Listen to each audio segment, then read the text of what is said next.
কোন আপনাদের সমিতির লোক গাড়ি মালিক উনি গাড়ি কাম করাবে না। হ্যাঁ উনি আছে হিসাব নেওয়ার জন্য। গাড়ি কাজের কথা বলছে উনি চাবি নিয়ে যাবে, গাড়ি চালাবে না।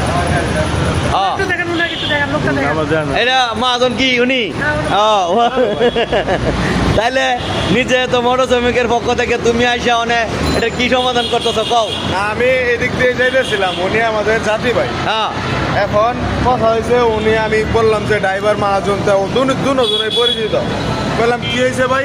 পরে কইতেছে ভাই আমার এই যে গাড়িটা দেখেন ভাই, গাড়িটা এই যে গাড়িটা ভাই, হ্যাঁ আপনি 3 থেকে 4 টন মাল টানে। হ্যাঁ তো গাড়িটা যখন ব্রেক দেয় আপনি ভাই বুঝতে পারবেন যারা ড্রাইভার। সাথে দাঁড়ান। গাড়িটা মনে করে বামে টানে পিনটা হঠাৎ যদি ভাঙে, এই কটার জীবনের তো মূল্য আছে। হ্যাঁ গাড়ির সাথে জীবনের মূল্য বেশি না ভাই। এখন আমি বাইরে বলছি যে ভাই আপনার কাছে টাকা না থাকলেও যেহেতু আপনার সম্পদ, একটু ধার দেনা হইলেও গাড়িটা কাজ করাই দেন। এই বেলা আজকে নতুন না ভাই, অনেক দিন ধরে চিল্লাইতেছে।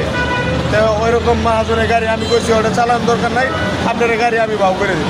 ভাই আমার কথা কি ঠিক আছে? ঠিক আছে। জীবনের যে গাড়ির মূল্য তো বেশি না। না হয় গাড়ির কাম করাইবো, নয় গাড়ির চাবি দিয়ে দিবেন। ঠিক আছে, নিজে তো মোটর শ্রমিকের পক্ষ থেকে আপনার করে সচেতন হওয়ার জন্য শুভেচ্ছা ও অভিনন্দন। ঠিক আছে, ধন্যবাদ আপনাকে।